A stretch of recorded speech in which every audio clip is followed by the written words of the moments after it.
And welcome into Racing to Win. We're at Happy Valley on this Wednesday night, and we've got a 9-race program coming up, and it's all here to be previewed for you.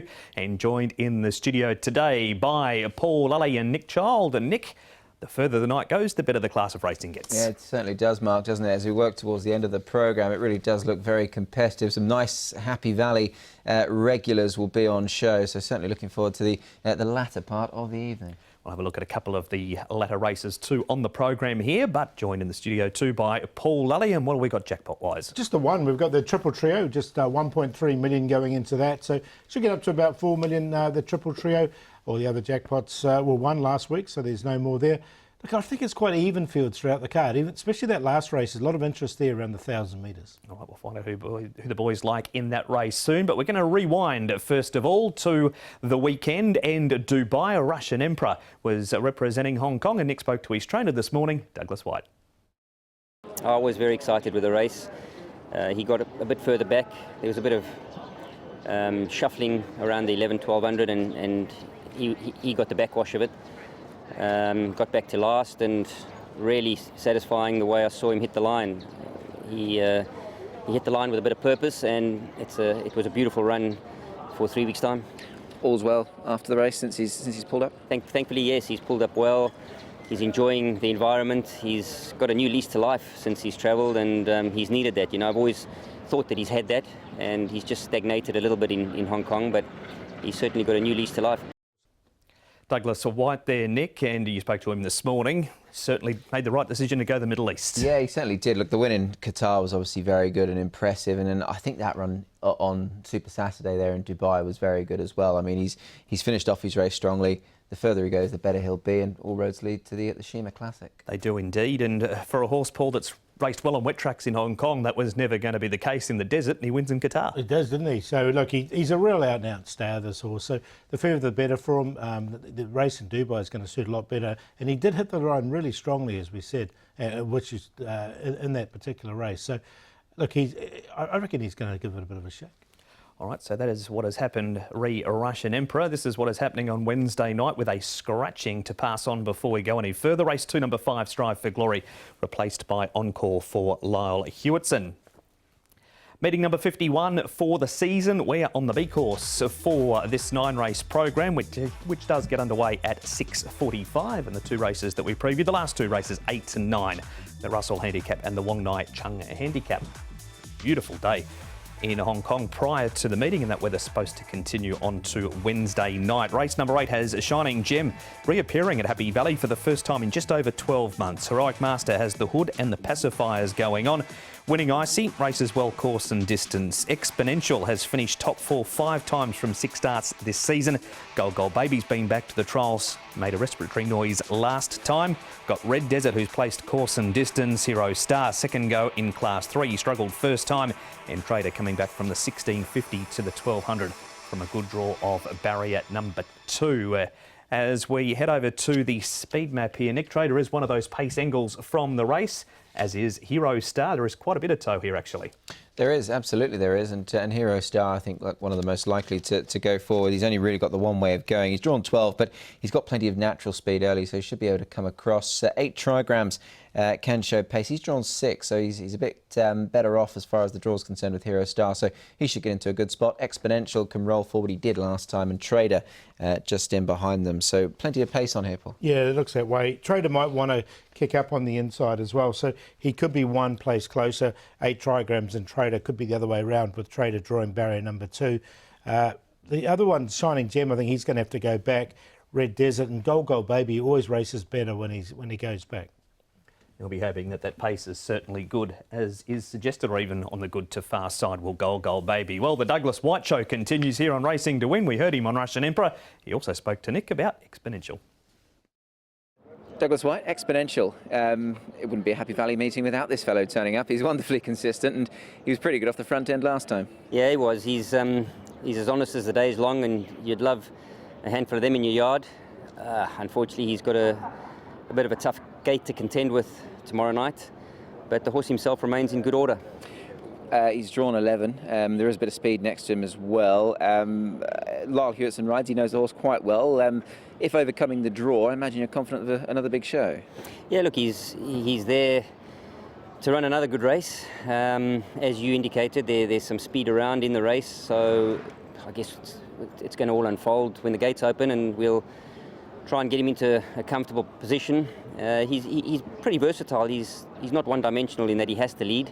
He has run on, from just behind the speed, so he's a kind horse from that perspective. And look, with an ounce of luck, if he gets a good run in transit, he'll be very competitive. I guess, to some respects, pros and cons, the fact that the top weighted here is rated 76, for that you carry £9 extra, but for his consistency, do you think he can probably carry that, do you think?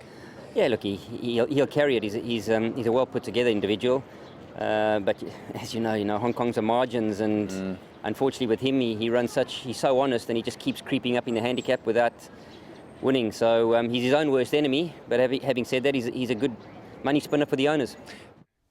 Is he what, Nick? And he must be almost the first horse you put on a tiers ticket, a QQP ticket, because he doesn't know how to run a bad race, does he? No, absolutely. And look, last time out, I thought he won a great race behind Speedy Mouse and was only just run out of it. So another showing like that should see him go close. Yeah, definitely. He's a very consistent horse, isn't he? What about this horse, Paul? Heroic Master, back to 1,200 metres this week. Couple of gear changes with him. £133. He was disappointing at his only start at 1,200 metres so far. Yeah, he was, but I think that was earlier in his career. He's only had 5 starts, and now with these runs under his belt, I think the 1,200's probably come at the right time. The hood will go on him, which I think is a really good change for him as well, with the hood coming on. So, look, I think he's a chance. Yeah, I mean, it was only the 4th of January, but yeah, look, I don't like him too much over 1,200. I put him in, but I think he's a better 1,000-metre horse. OK, that is Heroic Master. What about these ones? Nick, Winning Icy, he does love 1,200 metres around Happy Valley. We saw on the speed map he's just going to be a little worse than midfield off the back of a good pace. Yeah, which I think will suit him. And look, he's a horse who does finish off really strongly. Hugh Berman's on board this time in. He's got a barrier in 4. I mean, the way he finished off here, Paul, he was very good. I think this pace will really suit him. Yeah, he's one of the main chances. He'll be a little bit closer, I think, as well. So, look, I think he's going to be tough to beat. Oh, it's a good report for Winning Icy. Casper Founds, Paul, what about his runners on Wednesday night? There does look to be a number of good chances amongst them. I think they've all got good chances. Kikuchi Mishu, I think, will start favourite in the first. He's got a good chance. Proud Dragon hit the line strongly. Forever Friends, maybe just a query because we haven't seen him for a long time. Rocket Spade's a winner waiting to happen, and Winning Icy looks good. Yeah, look, I fully agree. I think the one probably to maybe be worried about is Forever Friends, given he's got that Griffin form and we haven't seen him for a while. But all in all, they're a good bunch of horses. All right, that is a Team Founds and the boys' thoughts on Casper's runners. Gold Baby, Nick, this horse has had a wonderful season. Now, we're going back 2 starts ago because he did have that breathing issue last time. He's been back to the trial since then, but this is what he can do when everything is right. Yeah, look, and he's absolutely mustard round here, isn't he? He's very good and likes the track. Obviously, you've got Heroic Master in the same race. My concern with him is the fact that he's now £7 higher than his last win. Things are going to get that little bit tougher, and they have unearthed a little bit of an issue with him internally, Paul. Yeah, they definitely have with that breathing noise. So, look, I've got him on a very minor line, but that worries me a lot. All right, that is a look at the replays for race number 8. We've seen plenty of them, Paul. Who do we go with? I'm going to take a chance with Heroic Master because I think they'll ride him a little bit different. He'll get back rather than go forward. The pace will be on, and I think he can finish off a bit strongly. And that's how he did win his race earlier in the season. Winning Icy is obviously going to be short. He'll be one of the shortest prices of the night, I think. He's going to be tough to beat. Exponential, if he gets across okay, and I think he will, he can be right there at the finish. And then Gold Baby. 2, 3, 5, 6. Yeah, I went Winning Icy here. I just thought this race might just suit him, and the good pace up front I think will certainly be no detriment. So expect to see him closing off strongly, and well, last time out he only just got touched off by a neck and he ran 3rd, so he got extremely close to winning another. Exponential goes in, model of consistency, he'll run his race. Namjong Sings was a horse I thought could run okay here at a bit of a price. He actually ran really well back in November. That was behind Excellent Peers, and he was off a higher mark that day as well. And Heroic Master, I could put him in, but I do have question marks regarding the trip. 3, 5, 7, 2. And that is the first part of Racing to Win for the midweek meeting at Happy Valley. We're going to head to a break, come back and look at race number 9 right after this.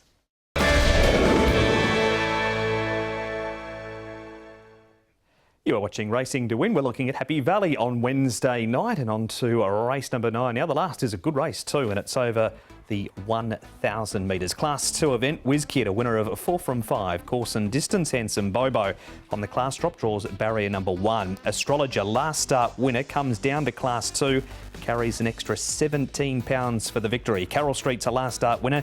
He has an extra 6 on his back. Grateful Heart carries an extra £9 for the second to Astrologer. Tornado Phantom coming back from the 1,400 metres. Harmony and Rich is a 3-time winner course and distance. We've got Power Kip, who's had a stable change since his last start. He's gone from John Size to Manfred Man. Manfred's taken the blinkers off. Rock Your Heart's placed 2 from 2 course and distance, and We the South pulled up lame last time, but is a 7-time winner over the distance of 1,000 metres. The speed map here, Nick, so we know they always go good to fast.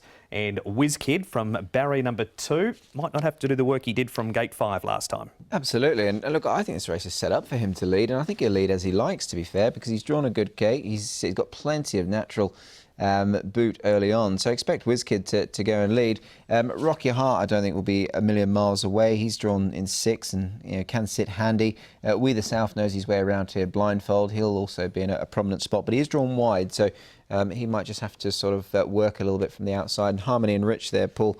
He's another one who's drawn a good gate, but I think it's WizKid's lead here. Yeah, I agree. Look, We the South might want to press on and try and get outside him, but if he does, he's going to have to work exceptionally hard. And WizKid's got an extra gear; he can just keep going forward. Astrologer gets back; he should get the race run to suit. Grateful Heart at the back there as well. Another one that'll get the race run to suit. And Tornado Phantom, he's coming way back in trip, so he's back. Carroll Street, I don't know about him at Happy Valley, but he gets back. We're about to find out more about Carroll Street. Just before that, it's 2 starts ago, WizKid ran at Happy Valley from barrier number 9. He did that early work. He's since run from barrier 5 down the straight at Sha-Tin. Speaking of down the straight at Sha-Tin, Carroll Street. He won over the straight course last time. To see if Karis has any concerns about the valley, he spoke to Nick. Karis Teaton, Carroll Street is one of your rides on Wednesday night. Did a good job after a lengthy absence last time at Sha-Tin. It was a good performance, wasn't it? Yes, yes, Nick. It was a nice performance from him. Of course, after being away from racing for almost 8 months, I think, and he did it pretty nicely. He just won the race, but I think there's improvement coming. Yeah, 259 days to be precise. The big question, Karis, however, is Happy Valley. Now, he's had a few goes here. There was some sort of quotes and an article online suggesting that the programme has obviously led him this way. As his rider, what's your take on him going around the tighter turns? Yeah, I've saw he had a few runs at the Valley. Of course, listening to Daggy also, there's not much for horses like him on the program over 1,000 meters. So you have to make a choice with him to take him to the Valley. But I think he'll be fine. He's got a nice draw. I think there's a lot of speed in the race, so that will help them stretch out a bit. He should be fine. I think if he gets a nice run behind them, I think he should give us his best. From your experience here, Karis, of course, we do see horses trend more towards a surface. I mean, one recently for you has been Adderfill, who's found a home on the all-weather. But is there a big jump from going from, say, Sha-Tin to Happy Valley and vice versa, in your opinion, or is it sort of doable for a horse to switch tracks? I think there's a big difference. Many horses they can run 3-4 lengths behind a Sha-Tin.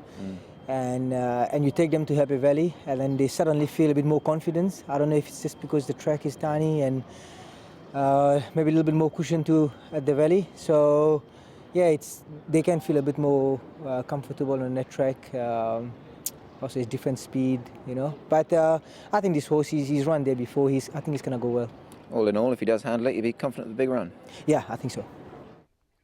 All right, that's Karis's thoughts. Paul, here is this run last time down the straight at Sha-Tin. That's Carroll Street up against the outside rail. WizKid's also in this field, but he does race better around Happy Valley, whereas Carroll Street has raced better at Sha-Tin. Yeah, he does a lot better, doesn't he? And look, he has won second up in the past, Carroll Street, but he's had that massive break, hasn't he? And then he's had this one run.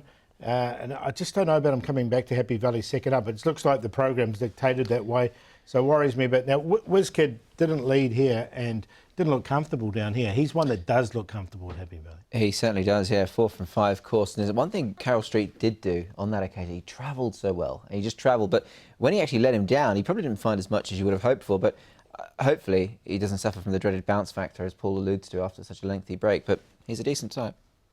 There's his report card, and as you can see, Paul, 3 starts at Happy Valley for nothing at this stage. Yeah, look, I'm going to leave him out. I'm just worried about him back at Happy Valley, second up after a big break. What about you, Nick, and any concerns around the Valley? Of course, naturally. But I've got him in. But look, I'll give him a chance, but you won't get too many if he fails to perform this time. All right, that's a look at Carroll Street. Here is some Happy Valley form. Nick, this is Astrologer from way back in the field. We've also got Grateful Heart. He is behind Astrologer at this stage. Handsome Bobo has a good draw and will get a good trip off that speed. Keep your warms down on the rail.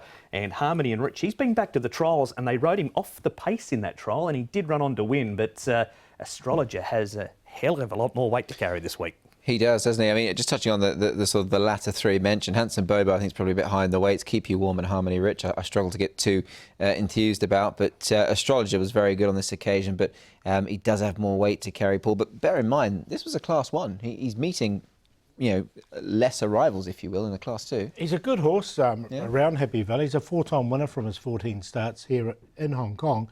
And I really like the way he hit the line. He sort of had plenty in hand there as well. I know he's up in weight, but I think he's a big chance. I don't mind Grateful Heart as well. I think he's getting to a winnable rating as well. OK, what about the trial, Paul, from Astrologer? He certainly appears to have come through the win well. He's gone back to the all-weather and done this. Yeah, and he's a very fit horse coming into this race. Look, Pyong hasn't had him that long, Astrologer as well. But the horse is going really well at the moment. Yeah, I think he's one of the leading chances. So he's definitely included. I've got one to beat him, but he's the Quinella horse for me. Yeah, look, I think he's got a serious chance here. Certainly got him high in my numbers as well. And trials just confirmed his well-being on the back of what was a good win. 2 lengths over Grateful Heart, who I do agree with Paul. Certainly looks well enough placed, I think, to win. And Chris So's got his team going well. But Astrologer's got to be a live chance. That trial is behind the impressive Dragon's Luck too, so nothing wrong with the horse that beat him, and neither were pushed out. We heard Nick Paul mention Toronado Phantom coming way back in trip. Here is his win. This was over the 1,200 metres. Rock Your Heart doesn't know how to go a bad race. Certainly in the last few starts, he's started to find some form again. Power Kept doesn't get much room, and so much so he's had a stable change, has Power Kept. He has indeed, yes. He's gone across the Manfred Man. So a bit strange not seeing Jay Size next to his name on the race card. But the one I really like out of this is Rock Your Heart. He's had 2 goes, course and distance. He's run second in both of them. Always turns up, runs a race. So, look, I think his form is good enough to win this. And Toronado Phantom, he's obviously got a bit more to do, Paul, but he has won a couple here over a slightly further trip. Yeah, the distance is just a little bit of a worry for him. The query I've got with Rock Your Heart is the class. He's had 10 goes in it. He's been placed numerous times. He just hasn't won in this class. Is this the same sort of issue that Special M might have, Paul? Now, we know he loves the 1,000 metres around Happy Valley. Here he is. This was on the 8th of February, went 56.47 in winning. Chases down Super Commander, who sets up a good pace, but then he does have to come up in grade as well. Yeah, he does. He's got to come up as well. The offshoot is he gets a lightweight. He's just got an awkward draw. He might just be a little bit further back than he would like, because if he does go forward, he could be wide. I think because he's so genuine around here and really does love racing at Happy Valley, you've got to give him some sort of chance. I struggle to find a spot for him, given that he is up in grade, but look, he's a horse who will give his running. Second time in Class 2 for Special M. Matthew Poon on board and takes a minor weight claim of a couple of pounds as well. But WizKid back to the Valley and back to the winners list, Paul. Yeah, I think he can win this. Look, he's won 4 from 5. The one time he did get beaten, he was taken on all the way from Classic Unicorn. There was another horse in the race and he was 3 wide from barrier 9 the whole way, and he just didn't finish it off. So look, now he's going to get the lead, I think, by himself from a low draw. He's going to carry 135, but he's actually won off 133 in the past. So the weight doesn't worry me too much. Astrologer, look, he's going to get back. He'll be running on. Rock Your Heart's consistent as well, so he goes in. And Grateful Heart, I mean, his last win was off a rating of 92, and he's down to 87, so he's well rated as well. So good race to finish, 1, 3, 10 and 5. Yeah, I'm going to go Rock Your Heart here. As Paul touched upon there, he's been placed numerous times in the grade. I think it's only a matter of time before he can break through. He's not a prolific winner by any stretch, just 2 from 21, but his recent form has been good and he's got a lighter weight than some. So we'll go with him on top over Astrologer, who raced really well last time and winning, has trialled nicely since then. Carroll Street, look, I'll put him in. I'll give him a chance. He's going to go around at a decent price, I reckon, given that local form at Happy Valley. But if he can bring his best shots in for me, he's definitely a chance. And WizKid, he'll lead. He'll certainly give his running. Big weight's a concern, but he does love it round here. 10-3, 4 and 1 for me. And that is race number 9. All of the info. You've seen races 8 and 9 here on Racing to Win, but that means races 1 to 7 haven't been covered, Paul, but you can cherry pick us some winners. Yeah, look, I don't mind Kikuchi Misu here in race number 1. His second behind All Greek to me was very good. Tronic Mighty's been consistent. 18 Palms is a winner waiting to happen. He's had 2 placings from his 2 starts here in Hong Kong. King of the Court, I think he can run a good race at odds now. He's up and trip, up to 1650. E-Universe went well on his debut. Rocket Spade looks really good, and he's another winner waiting to happen, I think. A Brave Star with a lightweight and a good draw. I think he'll be a lot handier. He could run a bit of a race there in race number 7. E-Universe, Rocket Spade and Brave Star. Very Galaxy sort of theme there, and you left out Astrologer. Yep, all the stars will be there on stage here on Wednesday night. Astrologer's in there for second, don't worry about that. Look, my best bet is what you're asking me, and I'm going to go with Rocket Spade. There we go. Race 6, number 2, Rocket Spade, one of the Astrology horses. Hugh Bowman aboard. He's drawn wide, but he gets back. He'll be running on strongly. And King of the Court. Look, up and trip's the big key for me, up to 1650. He's drawn wide. There's it's not strong pace in this race. They got the length of the straight. I think there's an option for him to go forward. And in the last, Whiz Kid, there's Astrologer there for you, mate. And Rock Your Heart, 1-3-10 QQP. I certainly hope all the stars align for you, Paul. Best bet for me, race 9, number 10, Rock Your Heart. Like him in this, Vincent Ho, Francis Loy. I think they've got a good chance here of winning at the last. And the long shot comes up early. Race 2, number 2, Universal Crown, Douglas White, Karis Teeton. I think the race will be run to suit him, so we'll put him in as the long shot. And the play, race 1, 1-7-10, those numbers for the play in the opener. Universal. Here we go. We'll go Helene Wisdom Star as the best bet. This wasn't even planned. Draws Barry number 1 off the back of a really strong trial. Vincent Ho for Tony Cruz. The long shot trader. He's coming back to the 1200 metres. He's a horse that's been really struggling at 1650. He's got a good draw. Keith Young on board for Pierre Ong, and the play 18 Palms, Proud Dragon and Helene Wisdom Star. So that has been Racing to Win. Those selections, Nick, just about brought to you by your local telescope. Yeah, indeed, yeah, as you say. But look, looking forward to the card. I think it's a nice card, and the last few races certainly are worthy of watching and taking a part on. Yeah, really good races to finish, aren't they? Looking forward to that big sprint in the last. And of course, we've got the Derby selected runners announced on Thursday. We know the 2 big ones, Beauty Eternal and Super Sunny Sing, will be there. Yeah, for sure. I actually spoke to Chris So this morning, and he reports Super Sunny Sing in excellent form, so I really look forward to him. It's going to be a good Derby. There's pretty good chances. Beauty Eternal turns up, and I think he can win. That's coming up on March 19. But before we get to the Derby, we're off to Happy Valley on Wednesday night. We'll see you for race number 1 at 6:45.